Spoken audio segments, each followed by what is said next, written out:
Welcome to Health Hackers. Thank you for being here. It is a pleasure to have you, and it is also a pleasure to thank the sponsors of this episode. GlycanAge, a science-based lab test you can take at home that estimates your biological age, or what some may call your true age. Regular viewers, you might recognize the name GlycanAge after my video review of my experience last summer. And by the way, you can still get 15% off your own home test kit using the code healthHackers at the GlycanAge checkout. Since making my review video, the company and I stayed in touch, and now I'm thrilled to be able to call GlycanAge a current sponsor of Health Hackers. Head to glycanage.com to find out more about their test kits. And if you missed my review of GlycanAge, the link to the video is in the summary text that goes with this episode. Thank you, GlycanAge, for supporting Health Hackers. Now, over to the latest guest interview.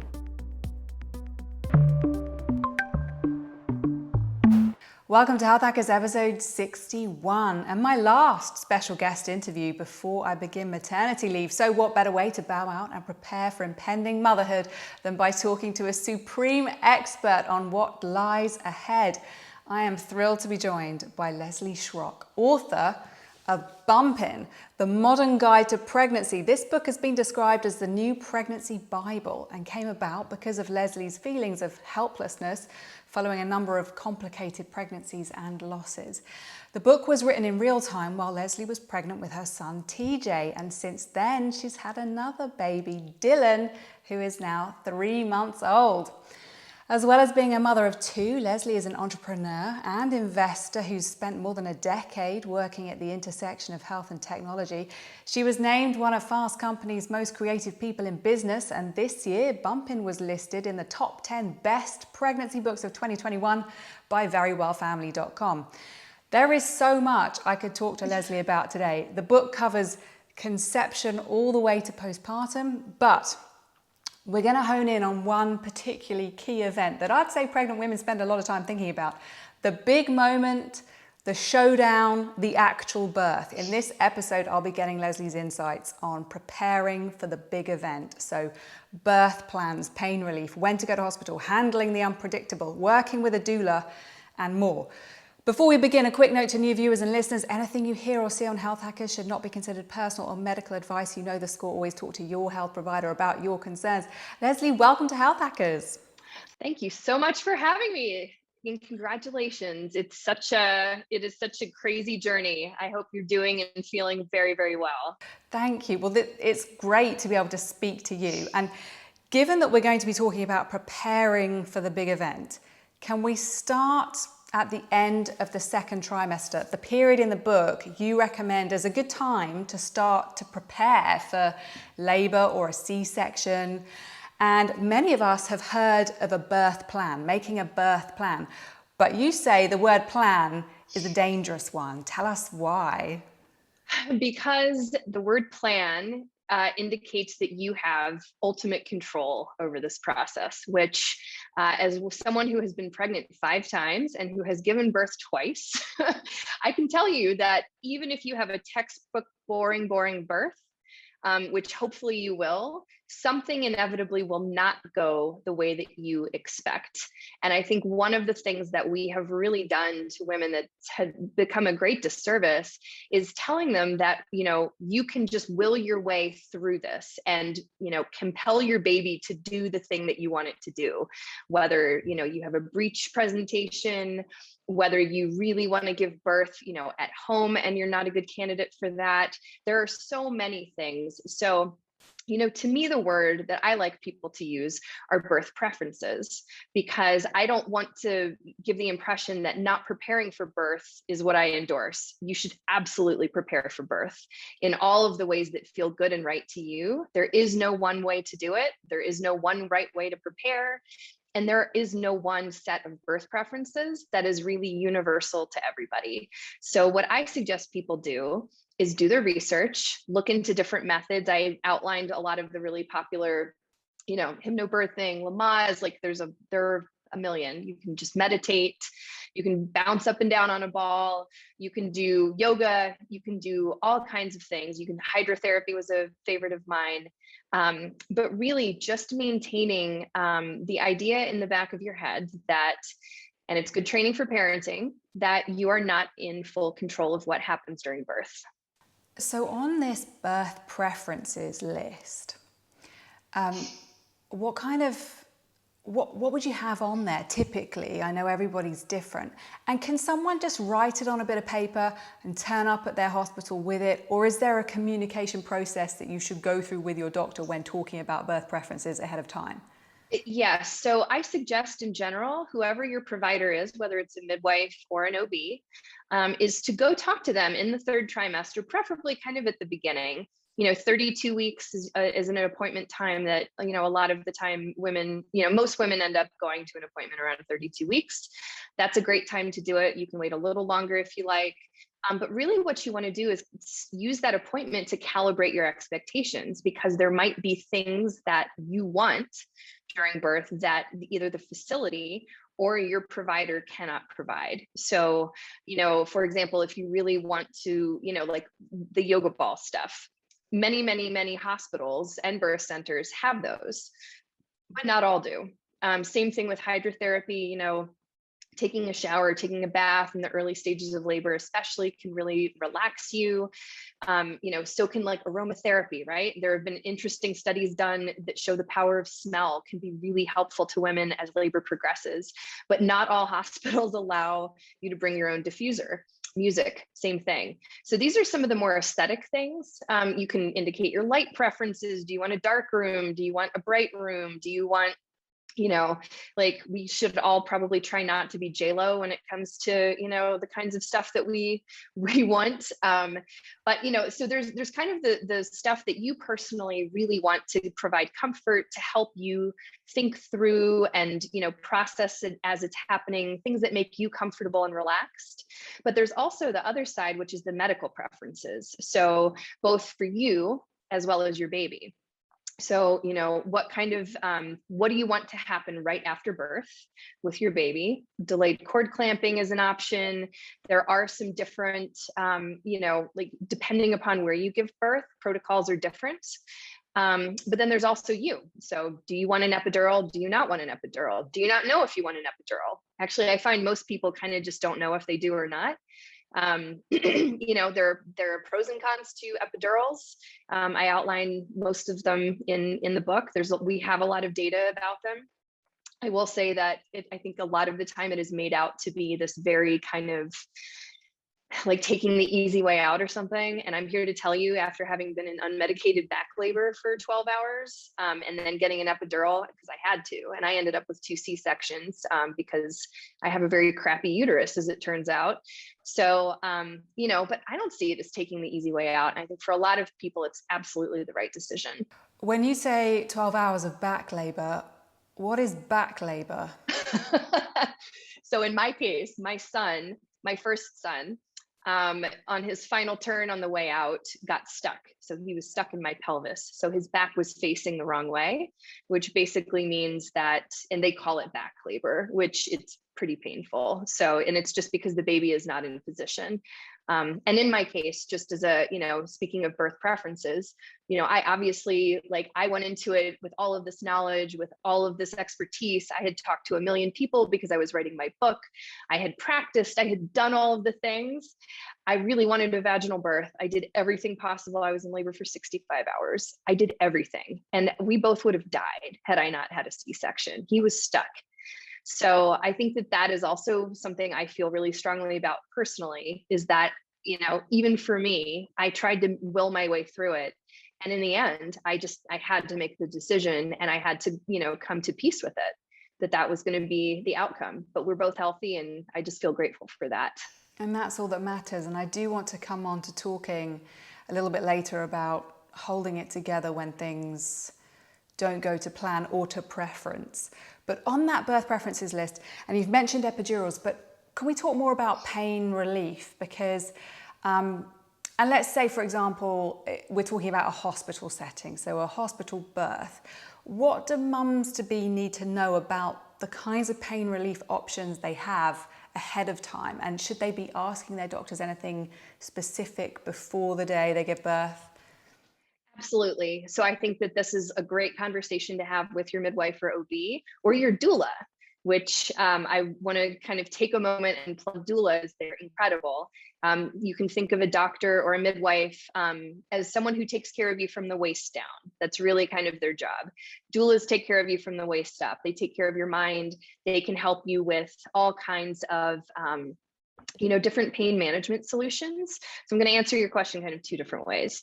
I think one of the things that doulas can do that are really powerful is they can teach you non-medical pain relief options. They can do this in a few different ways. One actually is something that can involve your partner, which is massage. So, we had a doula team for our birth, for example. She came over to the house before the big day came, and taught my husband how to give a really great massage using like scarves and this little roller ball. And then also one of my personal favorites, she taught me like the gate theory of pain management. Basically I had this little plastic comb that I squeezed during like the worst of my contractions, and it really did help. So, again, like you kind of have two different ways you can look at this. There are the medical options, which epidurals, narcotics. You can use nitrous, which I did. I didn't find it to be terribly effective personally, but some people really, really like it. It's not available everywhere, which is another reason you should absolutely speak to your provider about what your options are. But then there are all of these great, hydrotherapy, aromatherapy. You can, squeeze an item. You can get massage. The TENS machine was another one that is not terribly popular in the US, which is kind of surprising considering. But it's very cool. It uses these little electrodes. You put them at, specific spots. You obviously can't use this if you're in the bathtub. But it kind of stimulates a response in your back, and it can be really, really great distraction. So I think it's, pain management is deeply personal. A lot of people everyone has kind of a different way that they deal with pain.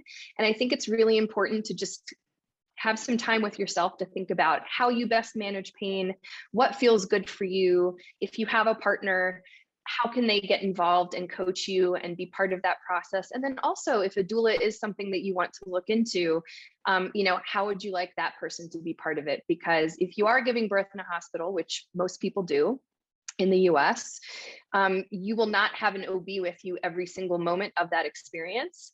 You will not have a labor and delivery nurse with you every single moment of that experience. You will be by yourself for big parts of that because it takes a long time, especially the first time around. So I want to cover more about the doulas, but just before we do, can I just go back over a couple of things that you said? The comb technique, you were squeezing a comb. Is that because you were distracting yourself with counter pain? Yes, it was.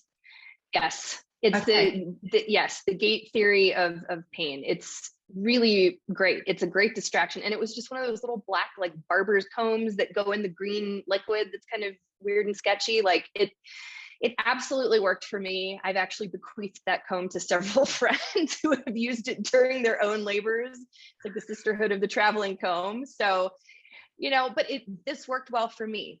It's not for everybody.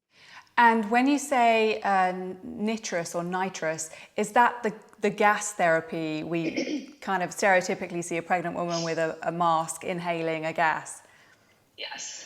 And when you mention hydrotherapy, would that mean anything water related? So pool, shower? Yes, primarily in the US, the birthing suites here, if you're at a facility that offers it, you would be offered almost universally. If you have a private room, you'll have a shower. Showers are great. You can just kind of point it at your back. You can stand there. It is awesome. But many facilities increasingly are installing tubs. So you can actually sit in the tub and kick back and relax. There are things you can't do in the tub, like the TENS machine, but, throw on some Sade and light some candles, like go for it. So going back to doulas now, I know you had a doula and you found that of great benefit. I have a doula ready for my big event in January, and she is wonderful. Shout out to Jody Simon in the San Francisco Bay Area. Now, I love that you said a doula takes care of you from the waist up, and your doctors will take care of you from the waist down. But I wondered if somebody is interested in getting a doula, having a doula with them on the day or on the event, how would they go about choosing one that's the right match for them? Yeah, so I think, again, this takes a little bit of self-reflection to think about, what are your general preferences? What are things that you know that you want, and what are things you really know that you don't? So, thinking hard about what you want your birth experience to be, how you want your partner or whoever is supporting you at birth to be involved. And then any limitations at your facility. Obviously, COVID has made it a little harder for people to have birth supporters, but I actually want to step back because even outside of my experience, which was very good, research bears out that having a doula at your birth means that you will have less interventions and less pain management. The research supports that doulas are an absolutely, and this is many, many clinical studies that have been published in all kinds of different places around the world. We know that having continuous support from someone who is just there to support you is absolutely going to improve your experience. But let's just be clear about what doulas are and what they are not. So I told you the waist down thing.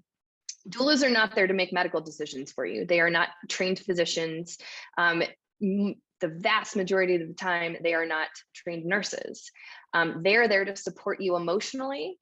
Most of the time, when you have someone who is experienced, they will be able to coach you through and tell you, this is probably what they're going to do next. Here's why.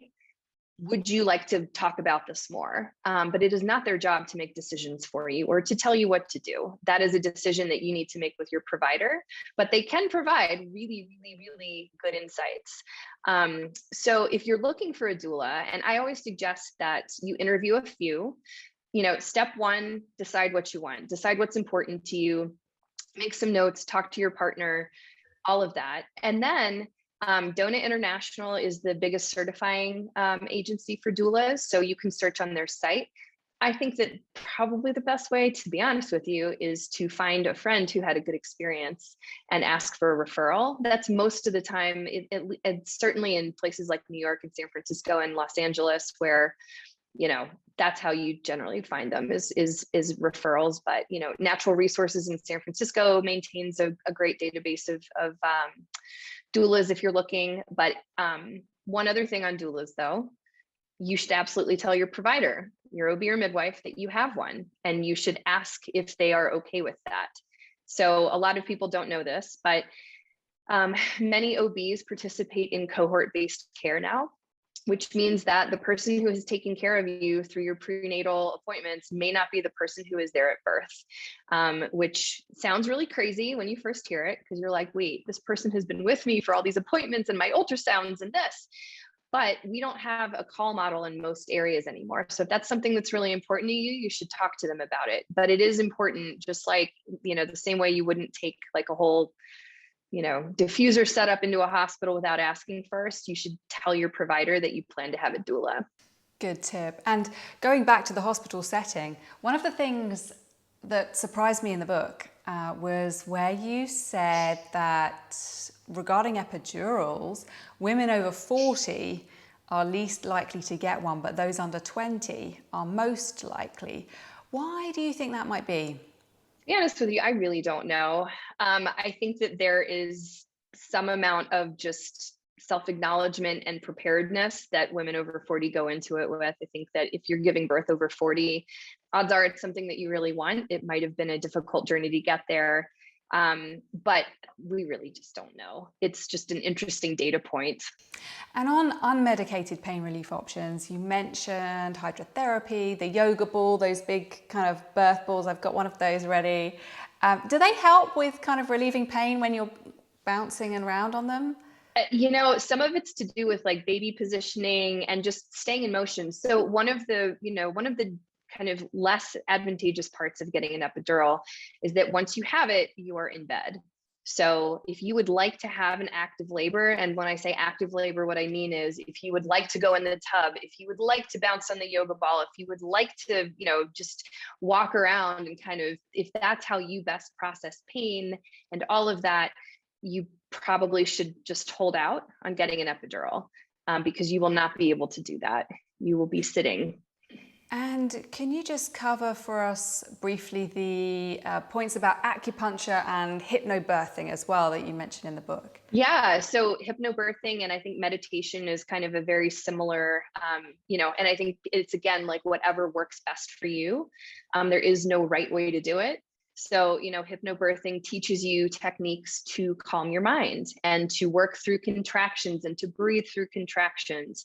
Acupuncture is, in my opinion, a really phenomenal tool, certainly kind of in the months leading up to birth.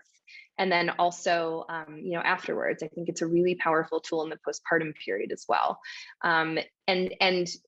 So a lot of people are haters about acupuncture. I get feedback about this all the time. People say, your book is, there are so many pages of medical citations from JAMA, but like, how can you talk about acupuncture as if it's real? It's not real, it's fake. It's not fake. There have been a lot of clinical studies actually that show that it can help with pain management. It's recommended oftentimes with assisted reproduction. But one of the best benefits of acupuncture actually is that it reduces your cortisol levels. So it's a really fascinating thing that people just don't want to hear it because it's not Western medicine. But the reality is it has been part of Western medicine for a long time, and there is plenty of good evidence that it works. Acupuncture typically is not offered in hospitals. Some nurses actually do it and know how to do it. I know that some places in the UK, there are some hospitals that are part of the NHS actually that offer it. And I guess it comes back to the point you previously made, different things work for different people, whatever works for you. Yes. Please tell us about your special mantra. Okay. So I have to admit, I was writing this book and I've worked in health for a long time. I have had, health experiences, but I was really terrified of tearing. And so I remember that our doula came to the house and, that's part of the doula's job is to kind of get in your head and help you work through like whatever your anxiety is and whatever you're kind of dreading and fearing. And I said, gosh, Malia, like, I'm just really afraid I'm going to tear and it's going to hurt. And then what if things are never the same down there and I don't know what I'm going to do? And she says, well, I remember and she now has 4 children. Actually, she has 5. She has 5 children, with 4 of whom she gave birth to at home. She's been a doula. She's done hundreds of births. And she said, yeah, I was really scared the first time too. But I'm a big mantra person. So I want you to just, close your eyes and, just kind of breathe. And I want you to imagine your vagina just opening up. Your vagina is the size of the universe. And I want you to just say to yourself, my vagina is huge. And that is what I thought to myself the entire time I was in labor. And it really helped. And when you see the pictures of what 10 centimeters of dilation looks like, and you realize it's what your body was made to do, and that there are ways to avoid tearing, pelvic floor exercises, hot perineal, hot pads, there are all kinds of ways that you can really help. It really helped me. But yeah, my vagina is huge. Fantastic. I love that. I might use it too. So many people use it. I love it. I love hearing from readers that they were like, wait a second, I was terrified. And now I just imagine my vagina being like the size of the universe. And it's brilliant. Okay. that is great. But now I want to talk to you about things when they unfold in an unpredictable way, which they did for both of your children. Anyone who's read Bumpin will know you had a difficult experience when having TJ, you mentioned, and I know you had another unexpected string of events when Dylan was born.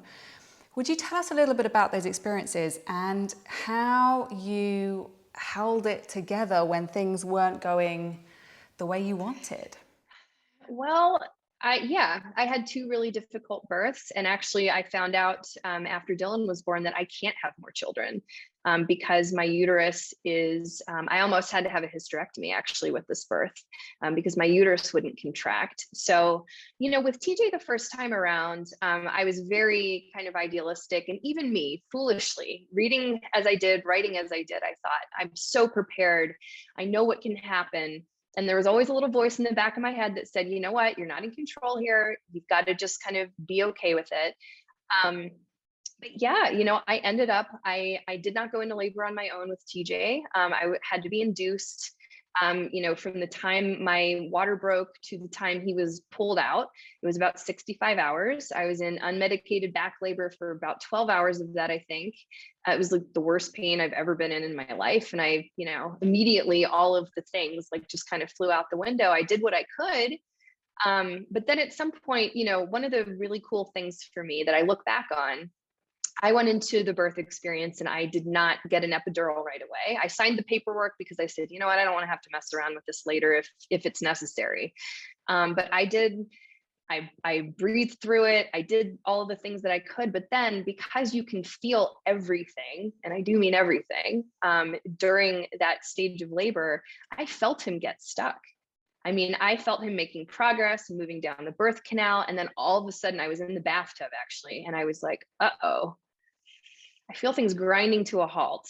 And so I looked at the clock and I said, I'm going to give it an hour. If I don't feel him kind of making some progress here, I'm going to get an epidural just to see if it'll help things loosen up. Because, at that point I kind of knew, but I kind of knew at that point, I don't think he's going to come out on his own. And so, we waited another about like 12 or 14 hours. I got the epidural. It was like, I can't even believe how good that pain relief was. Being in induced back labor is really painful. I just didn't have any breaks between contractions. But, when it came time to make the call about the C-section, I had kind of just said, like, all that matters to me is that both of us are well. Like, both of us need to be healthy. And so I had the C-section and it was not what I wanted. Like, of course, it was not what I wanted. I had dreams of this beautiful vaginal birth and I didn't get it. And then with Dylan, so I was not a good candidate for a VBAC for a whole host of reasons. I talked to probably 20 different providers about it. And my OB team was like, no, it's not a thing for you. I'm so sorry. Like, it's just not going to work. And I said, okay, I said, if you really want to try, we're not really in favor of it, but it's probably not going to end the way that you want it to. And it didn't in the end matter anyway, because at 38 weeks, I found out I had preeclampsia and I had HELP. And so I went in for my NST appointment at 38 weeks and they said, your blood pressure is a little weird. We're going to run some labs. And they called me 2 hours later and said, you're coming back to the hospital right now. Your labs are really not good. And so they said, you're having a baby. And so we had to figure out what to do with our toddler, like because they were like, you need to come back right now, like not in 2 hours, not in 5 days, like you have to come back now. Your labs are really bad. So we had to just kind of sort it out, bring TJ in. And I think it was 3 hours after those labs were taken, Dylan was out. And Dylan and I had a C-section, but it took him about 2 hours for that C-section. So it was, it was not, none of it was what I wanted. And, the kind of day after that was pretty rough. We were separated for a while. He was really small. He was like 5 pounds, 7 ounces. I had to stay surgery ready because my uterus was not cooperating. And so all of that also, I had a really hard time with breastfeeding the first time as well. I did everything. I had all the support. I did all the things. I drank the teas. I did the, all of the stuff. But this time my milk just never came in. I think because I had such a traumatic birth again. And so, I made it like 4.5, 5 weeks and that was that. But he's doing great. He's doing great now. Both of my kids are so healthy and great. They both got breast milk for as long as I could give it to them. And now I'll give a plug to Bobby. I think Bobby formula is like the tits. It's the best. Dylan has done so well on it. It's been absolutely fabulous. And so, for anyone who's struggling with feeding a baby or confronts that reality, like I am living proof that you can do everything, know everything, have all of the access in the world. And like stuff just does not always go the way you want. So there you go. Even my breastfeeding preferences I did my best and I have no regrets. And I had to confront that and I had to live with that. I got therapy after my miscarriages. I think it's such a powerful tool, but I also made it a goal to just be really honest with everyone in my life about how I was doing, especially this time. And being told you can't have any more children was I was kind of done anyway, but that was hard. That was really hard. And looking back now, I mean, knowing what you know now, I mean, you already knew pretty much everything there was to know. Is there anything that you didn't prepare for with either TJ or Dylan that you wish you had prepared for? I mean, I think the news about my crappy uterus was probably the thing I just didn't even contemplate was possible. You know, I didn't think that would happen. And luckily for me, I had an amazing team who saved my uterus, which is great, even though I don't plan on using it again. But I think that, you know, even this time I kind of went into the breastfeeding thing and said like, well, I'm going to just nail it this time. It's going to be great. And then it just didn't. And it was such a reminder that in the same way that, you know, you have some control of your kids. But in the end, you know, you just, your kids are who they are. So it's, yeah, you only have so much control. Leslie, thank you for sharing that with us. That is such a moving story. But I mean, both of those, and you've come through those. And I know that you had 2 C-sections with Dylan, you said you were induced. With TJ, did you begin that labour process in the way that you imagined? I know you were in 10 hours of back labour, but did you suddenly feel it come on, or how does somebody know when they're about to give birth? Well, so this is another reason it's really handy to have a doula, because a lot of people think that they're in very, very active labor and they're not. So, you know, one thing that is really useful is this, yet another mantra, longer, stronger, closer together. So that is how you know the difference between Braxton Hicks contractions or practice contractions, or, you know, just all of the kind of pre-real labor contractions.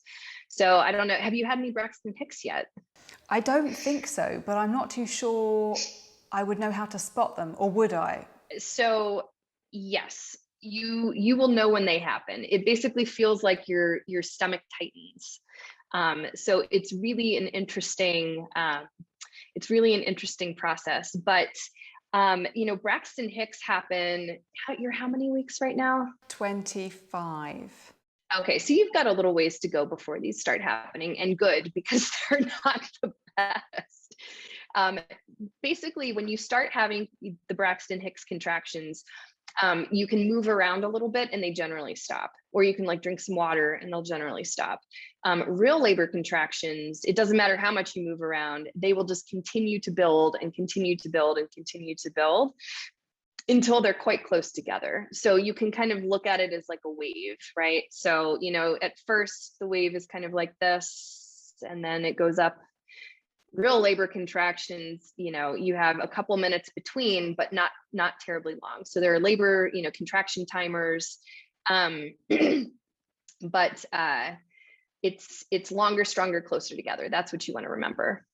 So once you start real contractions, and Braxton Hicks, would you call those kind of practice contractions in the weeks running up? Okay. That's right. Yes. So once you start having the real contractions, you're timing them. I know there are apps available. And at what point do you call your doula or the hospital, or do you just go to the hospital? Don't just go to the hospital, because they'll send you home. So in those final weeks, odds are your practitioner is going to be monitoring your cervix, and they're going to be, you know, doing a little bit of monitoring of the baby. If you're a high risk pregnancy like I was, you'll go in for NST, non-stress testing once a week in those final weeks. If you're not in that age cohort, or, you know, cohort in general, you won't have to go in as frequently. So, but no, you do not want to just run to the hospital the minute your contractions start. I would call your doula. So your doula, and every doula is a little bit different, but this is exactly why you have them on your team, on your care team. Because if you call them and you say, you know, my water broke. So it's not just contractions that tell you that you're going into labor. That's another thing that people don't always understand, because I think the media has really distorted how we look at this process. which is that, there are other things, the bloody show, for example, you'll have a little bit of bleeding right before labor, losing your mucus plug, which is the, plug that kind of seals up your cervix, right? And that indicates your cervix is dilating and effacing, mostly just dilating, but you kind of look for multiple signs. And then your water breaks. That's the one that everyone knows, right? But it's not going to like happen in the produce aisle where, it's like dramatic and you drop your apples and like, oh God, it's this flood. Like for lots of people, it just happens while they're sleeping. It happens while they're sleeping, or it's a trickle. It doesn't really feel that dramatic, but like for me, it happened in the middle of the night. So, and I was like, did I just pee on my pregnancy pillow? Oh no, that's what that was. So anyway. So call your doula, but don't go immediately to hospital. No, not unless, yes. So the reasons to go to the hospital immediately would be if you have any discharge that is a different color, like green or brown or red. Anytime you ever see a lot of bleeding, you just go. You don't stop, pass, go, you just go. You want to just, and your doula again, or your provider will give you some of these instructions, but really what you want is, multiple signs, your water breaks, you lose your mucus plug, you have bloody show, those things are happening. And also you are having contractions that are close enough together. They're getting longer and stronger and closer together such that you can feel the intensity growing. Sometimes like that can happen for a little while and then they stop too. So, and everybody's labor is very different. This is another thing that I would just say, that you can't compare to what happened to your sister or your friend or, anyone else. Like what's happening in your body is what's happening in your body. So don't compare yourself to anyone else. And I guess regardless of, what we say about when to go to hospital, everybody should speak to their own doctors about their own situations and the plan for when it happens, right? Yes. Yeah. I mean, my goal with Bumpin really was to give people the basics. Like, what does labor pain actually feel like? Because no one really talks about that. And also you don't really remember it later anyway. So it's, thank goodness. But yeah, it is a conversation that should happen between you and yourself, you and your partner, you and your practitioner, whether it's an OB or a midwife, and you and your doula. And finally, because I know we're up on time, if you could name just one, what do you think turned out to be the most helpful thing that you did in your preparation for either or both of your sons' births? I think that for me, and this is a personal thing again, but I do think that the research also bears this out. So I had placenta previa in this last pregnancy. So I was not able to really do the same kind of physical activity I enjoy. Activity for me is like mental health. I like, I did CrossFit in my first pregnancy. I was like chucking heavy stuff because I went into that pregnancy doing it, and it was really good for me. I went to like 41 and a half weeks with TJ. So I really needed that help. I was like, oh my God, get out of here. Like, it's time to get out, buddy. But I would say like ensuring that the thing that gives you like peace and escape and that makes you feel calm and happy. And I think taking a walk is like a great example of this for a lot of people. Even if all you're doing is taking a walk, it's enough. Just maintaining some basic level of activity, getting outside, doing what you can do, not trying to push hard. You're not about like training for a marathon here, but doing some basic level of activity. And this goes for after birth too. When you're physically able to do it, whether you have a C-section or a vaginal birth, getting outside and just taking a walk around the block, because that fresh air, especially in those like first 6 newborn weeks that are a whole thing, just some fresh air does a lot. So I'm a big fan of just, for me, like exercise is mental health, but I think for everybody, just walking around, taking a walk, getting some fresh air, getting out of the house, from pre-birth to postpartum is a really good thing. Oh, Leslie, thank you so much. It has been wonderful speaking to you. And I want everybody watching and listening to know this is Leslie's book, Bumpin, and I will post links to Leslie's social media and website in the summary that goes with this video. or podcast. Leslie, thank you so much. Oh, well, it's been such a pleasure, and I'm so excited for you, and I'm here if you need anything. Thank you, and thanks for watching and listening, everybody. Bye-bye.